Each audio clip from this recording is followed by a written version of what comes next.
It started on our wedding night with something I ignored. I noticed my wife tied a red scarf before serving me food. I thought nothing of it. I was still excited, still overwhelmed by the fact that I had married such a beautiful woman. The next day, it happened again. Before placing the food in front of me, she quickly tied the red scarf around her head. I said nothing. I assumed it was just a coincidence. But the night after that, it happened again. This time I watched her closely. Every time she served me food, she lowered her voice and whispered something I couldn't hear. Then she tied the red scarf. She wouldn't remove it until I had taken my first bite. The room always felt quieter afterward. Yet when she ate her own food, she never tied it. For reasons I couldn't explain, that unsettled me. One evening, I decided to ask, "Why the scarf?" I said lightly, forcing a smile. She looked surprised, almost as if she was hearing the question for the first time. "Oh, the scarf?" She laughed softly. "It's nothing. I didn't even notice I was wearing it." Deep down, I knew she was hiding something. She made a joke immediately, brushing it off so quickly that I laughed too. And just like that, the moment passed. After that, I stopped paying attention until one night. We were talking in the kitchen as she dished the food. Suddenly, she froze. Then she rushed out of the kitchen. "Honey, what is it?" I asked, confused. She smiled at me but said nothing. I assumed she had forgotten something. So I carried the plate to the table and began to eat without waiting for her. Then she ran back in. She was holding the red scarf. The moment she saw me eating, her expression changed instantly. Without a word, she turned and rushed outside. I stood up slowly, my stomach tightening, and followed. As I reached the door, I heard whispers outside, as if she was talking to someone and using my name. I froze where I stood. To be continued. The moment my wife saw me eating, she rushed outside with the red scarf in her hands. I followed quietly and stood by the door, listening. From outside, I heard whispers, her voice low and careful. I couldn't make out the words clearly. Only my name, spoken softly, more than once. Then everything went quiet, as if she wasn't there anymore. I waited. Seconds passed. Then more silence. Slowly, I opened the door. As I stepped outside, she was already turning back toward the house, her face calm, as if nothing had happened. "Oh, honey," she said with a smile. "Aren't you eating?" I stared at her. "Why did you rush out here?" She laughed lightly. "I just needed some fresh air." "Fresh air?" I asked, uneasy. She tilted her head. "Are you doubting me?" Before I could reply, a neighbor walking past suddenly stopped. He looked from me to my wife, confused. "When did you get back?" he asked my wife. "I thought I saw you earlier, walking near the cemetery." My stomach tightened. "That's not possible," I said quickly. "She has been here." My wife said nothing. She looked away. The neighbor laughed nervously. "Must have been someone who looks like her." Then he walked on. My wife still didn't speak. As we got inside, she suddenly became lively again, laughing, playful, touching my arm like she always did. The tension faded so quickly it felt unreal. As I sat down to continue eating, she stopped me. "Wait," she said gently. She leaned in, smiling, and wiped my face with the red scarf. "Your face is oily," she said softly. I smiled and thanked her, not thinking twice about it. She took the scarf into the bedroom and didn't come out until I was done eating. That night, I lay awake, replaying the moment over and over. The way she rushed outside, the way she avoided my eyes. And the red scarf? Why did she have to use it on me? By morning, the answer still hadn't come. As she tied it again before serving breakfast, I finally asked, "Honey, why is it always that scarf before I eat?" She paused for just a second. Then she smiled. "You worry too much," she said lightly. "It's nothing, just something I like to do." And just like that, the conversation was over. That was when I knew she wasn't going to tell me the truth. And if I wanted answers, I would have to find them myself. I didn't say anything more. On my way home from work that evening, I stopped and bought a red scarf, one that looked exactly like hers.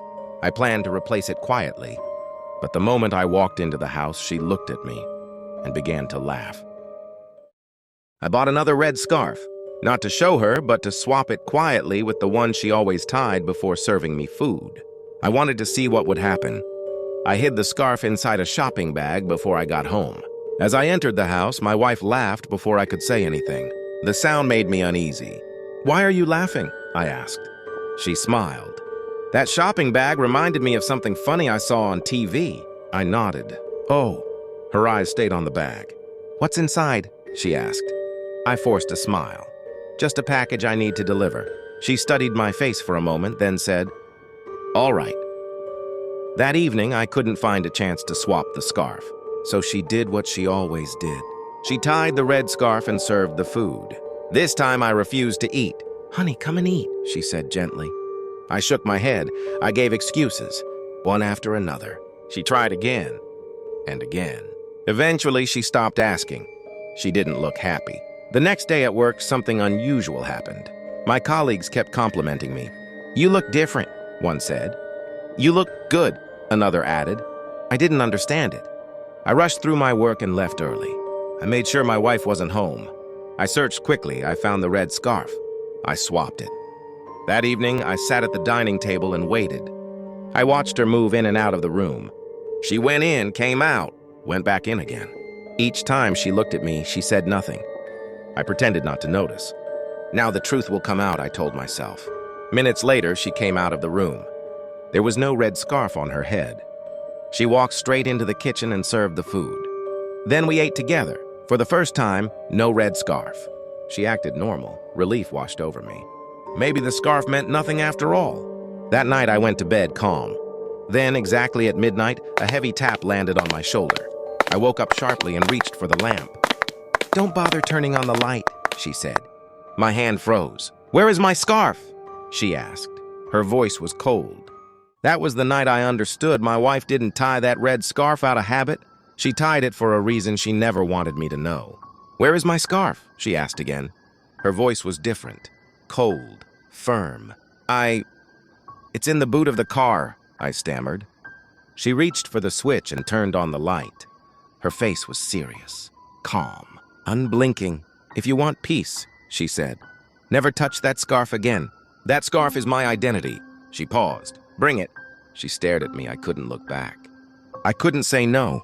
Something in me just obeyed. I rushed outside, opened the car, grabbed the scarf, my hands shaking.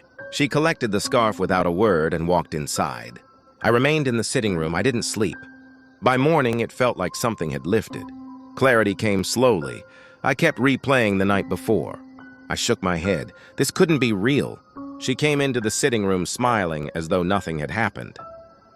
"Honey," she said softly, "what would you like for breakfast?" I looked at her. "You need to leave," I said. "Now." She only looked at me for a long moment, then turned and went inside. She took her things. Before leaving, she spent some time in the kitchen. When she was finally ready to go, she paused at the front door without turning back. "No one eats my cake and walks away," she said calmly. Then she left. Days passed. She never called, she never texted. And slowly I told myself it was over. One evening, I invited a friend over. The moment she stepped into my kitchen, she froze, then rushed out. Another friend came another day. Same reaction, then another. Each one left without explanation. Some never called me again. That was when fear returned. Someone told me I should go see my wife's parents. After 2 weeks of hesitation, I finally did. They welcomed me warmly as if they already knew why I had come. I tried to speak, but my mother-in-law raised her hand. "Not yet," she said. "When a son-in-law comes unexpectedly, especially over his wife, he must first eat what his wife serves." My chest tightened. Footsteps came from inside. My wife stepped out. She looked radiant, calm, untouched. The red scarf was tied on her head. She walked toward me with food. "I'm not eating," I said quickly. "If that's the condition, I'm leaving." They watched silently as I stood up. I reached the door. Then I heard her voice behind me. "There's only one way." I froze. I stood frozen, trying to understand what my wife had just said. Her parents were watching me closely, as if I had no other choice than to sit back down and eat the food she served. As I walked away that day, doubt followed me like a shadow. Maybe I should have eaten. Maybe the red scarf was part of her culture. But one question refused to leave my mind. Why was it always the same scarf when she owned so many? I had no answers, only the feeling that the truth was waiting for me somewhere ahead. I didn't call. I didn't go back. Weeks passed. At first, the silence felt like freedom. Then it grew heavy. One evening, I caught myself staring at the empty chair across the table, the one she used to sit on. My chest tightened. Tears surprised me. I missed her. And worse, I still loved her. Should I call her? Could I keep living with that red scarf being part of our lives? Then there was a knock at the door. I wasn't expecting anyone. I hesitated, then opened the door slowly. My heart skipped. It was my wife. "We need to talk," she said calmly. I had no words as she stepped inside. "I'm ready to tell you the truth," she continued. "About the red scarf, about everything. We can't keep going like this." I took a deep breath. "Go on," I said. She lowered her eyes. "The scarf wasn't decoration," she said quietly. "My mother gave it to me. She believed it helped keep a husband settled, more focused on his marriage." Her words left me speechless. She said it was something I had to do for 1 full year. She said others had done it and it worked. My wife paused, then spoke again, her voice softer. "I followed every instruction my mom gave," she said. "Even after we separated, she kept assuring me it would work, that no woman would ever stay with you. But all it did was take my peace." We sat in silence for a long moment. "I missed us," she finally said. "That's why I came today, even though my mother tried to stop me.